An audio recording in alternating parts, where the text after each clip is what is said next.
રાધે રાધે, જય સિયારામ। આપણે શ્રી શ્રી ગયા પ્રસાદ પંડિતજીનું ચરિત્ર ચાલે છે।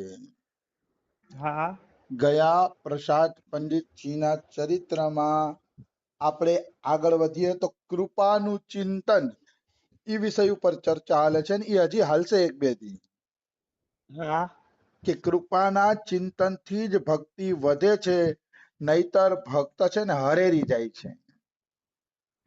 હરેરી જવું એટલે અમારા કાઠિયાવાડમાં હરેરી જવું એટલે ઉબકી જવું। એ ઉબકી જાય છે, પછી એને ભજનમાં રસ નથી રહેતો। હા પણ જો એ ભગવાનની કૃપાનું ચિંતન કરશે કે નહીં, મારાથી ભજન થાય કે ના થાય, પણ મારા ભગવાનની કૃપા મારા ઉપર જરૂર છે, કૃપા છે એટલે જ મેં એને યાદ કર્યા છે, હું એની શરણ માંગ્યું છું। એક વાર પણ જીવ ભગવાનની શરણમાં વહી જાય તો માનવું કે એના ઉપર કૃપા છે અને અવશ્ય છે, એને એ કૃપાના બળ ઉપર જીવવું જોઈએ। હા એમાં કોઈ એટલે કોઈ શંકા નથી, કારણ કે કૃપા ન હોય ને તો જીવ ભગવાનને યાદ કરી જ ન શકે, બિલકુલ એવી વાત છે। એટલે કૃપાનું ચિંતન ભક્તિને વધારે છે, એટલે ભગવાનની કૃપાનું ચિંતન કરવું। હનુમાન પ્રસાદ પોદાર તો ત્યાં સુધી કહી દે છે કે તમે સાધન કરવામાં કે બીજી કોઈ પણ કક્ષામાં જોર લગાડો છો, જોર લગાડો છો ને તોય ભગવાનની કૃપા તમારા ઉપર ઘટી જાય છે કે હા જોર નહીં લગાડવાનું, કૃપાના ભરોસે જેટલું થાય એટલું કરી જવાનું, તો ભગવાનની કૃપા આપને આપ તમને એમની પાસે લઈ જશે। હા આવું હનુમાન પ્રસાદ પોદારજી કહે છે, એટલે હદ થઈ ગઈ ને એમ હા કે તમે કૃપા ઉપર છોડી દો, તમારી જાતને પૂર્ણ રીતે કૃપા, મતલબ અહીંયા કૃપા એટલે આળસ નહીં, શક્તિ અનુસાર ચેષ્ટા કરવાની છે, જેટલી આપણી શક્તિ હોય એ અનુસાર આપણે ચેષ્ટા કરવાની છે, બાકી બધું આપણે કૃપા ઉપર છોડી દેવાનું છે, આવી વસ્તુ છે। હવે આપણે આગળ વધીએ। શું કે છે ગયા પ્રસાદ પંડિતજી એના શિષ્યને? कहवे को अर्थ यह है कि झाकू या कराल कली काल में श्री सदगुरु की प्राप्ति है गई, वाके ताई तो प्रभु ने मानो अपनी कृपा को सबरो कोसी खाली कर दियो। मतलब आ घोर कलयुगમાં કોઈને સદગુરુની પ્રાપ્તિ થઈ ગઈ તો માની લ્યો કે સદગુરુએ જાણે અને ભગવાને જાણે પોતાના કૃપાનો બધો કોષ એટલે ખજાનો ખાલી કરી દીધો। હા માનો કોઈની તિજોરીમાં ઘણું બધું ધન ભરેલું હોય અને એ બધું ધન વાળી ચોળીને ચોખ્ખું કરીને આપણે આપી દઈએ અને એમ કહી દઈએ જો ભાઈ હવે તિજોરીમાં કાંઈ નથી, મારું જેટલું હતું એટલું તને આપી દીધું, તો ભગવાનની કૃપાનો ખજાનો શું છે? તો કે જો ભગવાન કોઈને સદગુરુ આપી દે છે તો ભગવાન પણ કહે છે જો મારી તિજોરી ખાલી થઈ ગઈ, મારે જે કાંઈ આપવાનું હતું એ ગુરુના રૂપમાં તને આપી દીધું।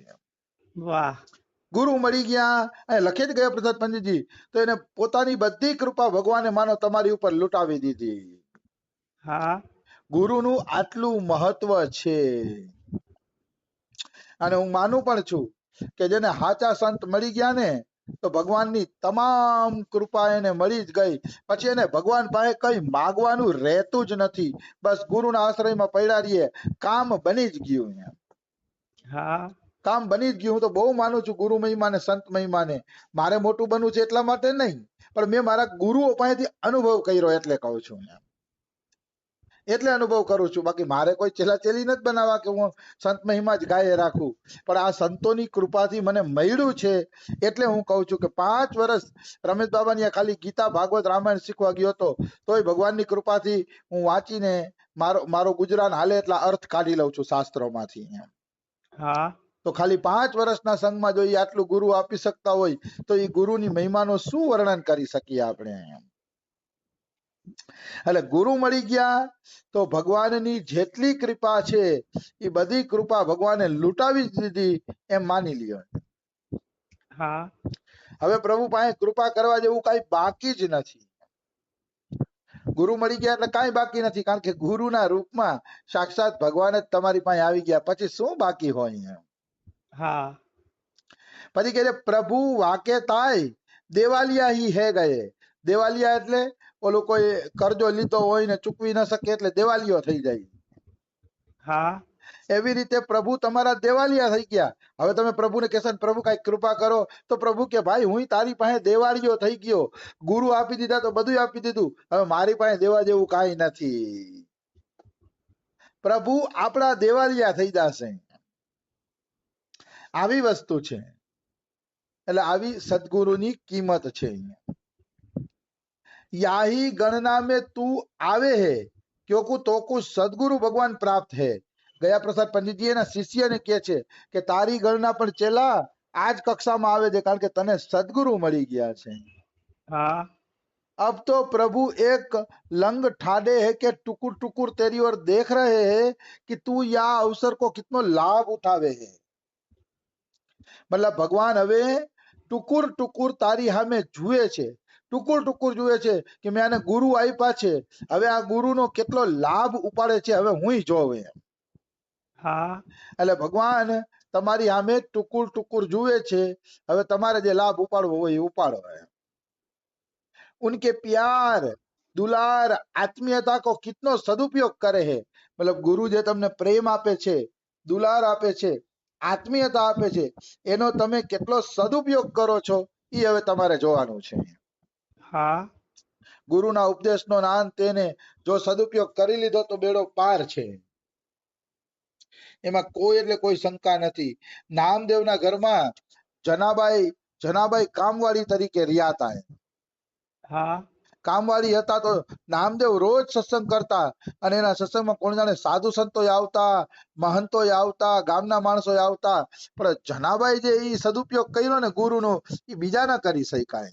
હા જનાબાઈએ ગુરુના એક એક વાક્યને એટલા ધ્યાનથી સાંભળ્યા, એટલા પ્રેમથી સાંભળ્યા અને જીવનમાં ઉતાર્યા ને, તો જનાબાઈના છાણામાંથી વિઠ્ઠલ વિઠ્ઠલ અવાજ આવતો હતો.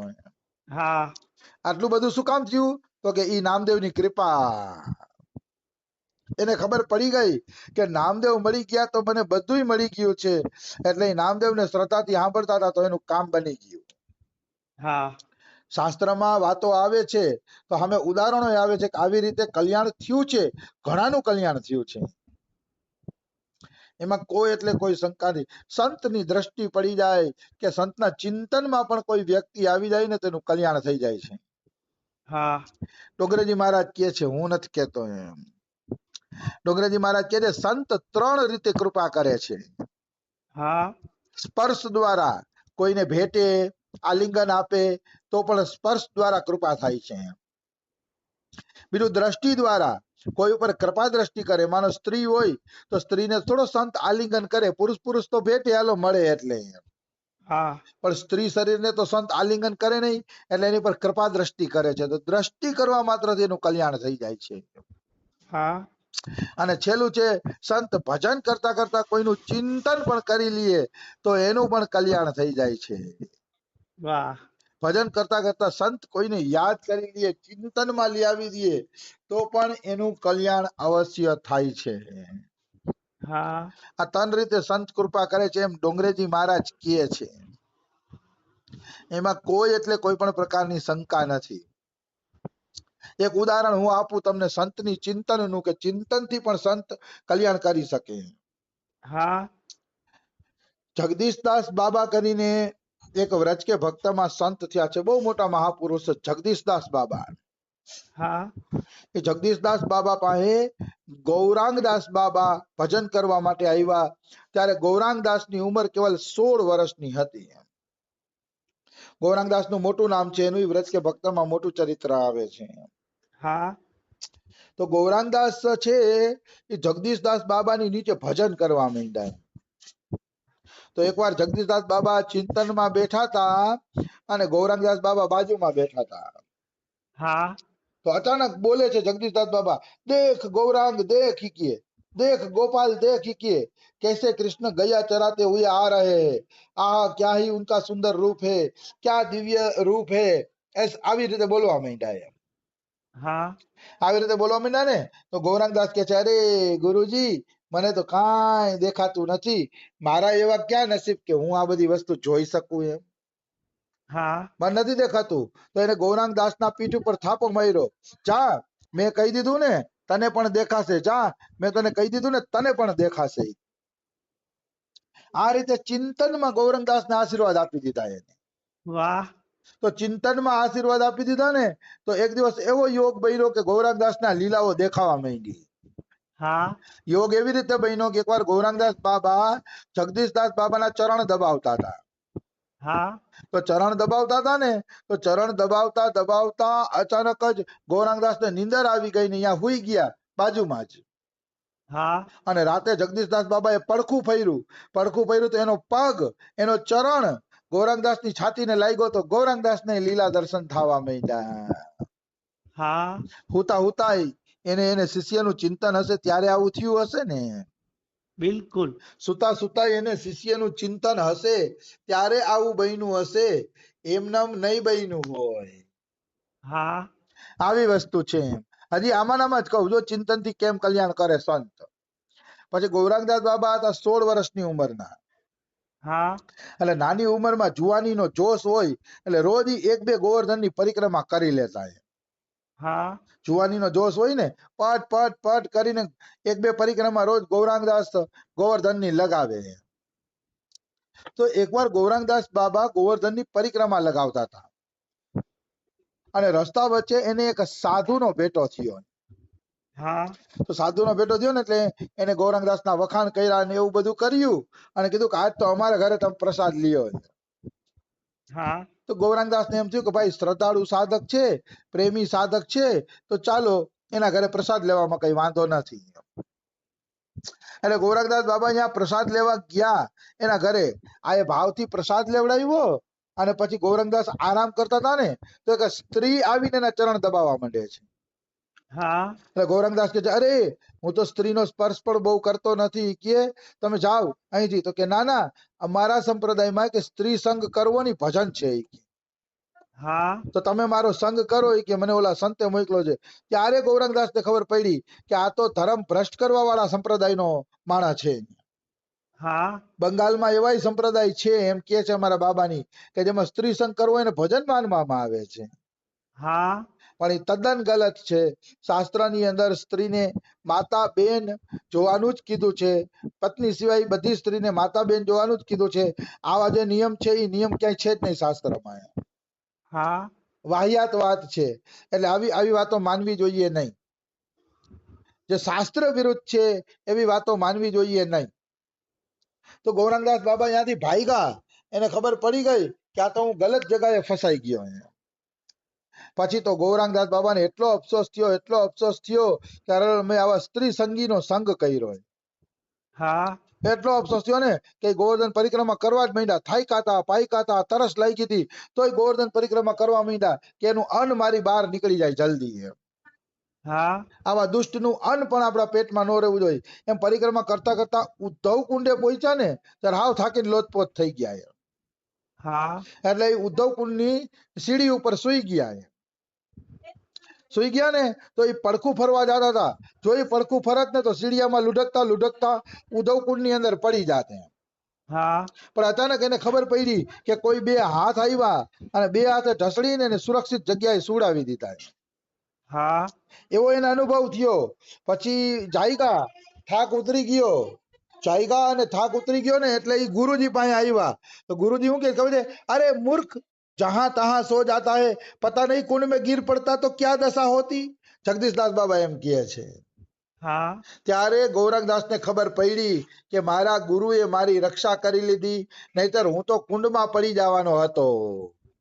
હા તો આ રીતે ગુરુ પોતાના ચિંતન દ્વારા શિષ્યની રક્ષા કરે. જો એની નજર ગૌરાંગદાસ ઉપર હશે ત્યારે એને બચાવ્યા ને. બિલકુલ. એટલે સદગુરુદેવ ભગવાન કોઈ નાની સૂની વસ્તુ નથી. ચિંતન દ્વારા પણ તમારી રક્ષા કરી શકે છે. હા ચિંતન દ્વારા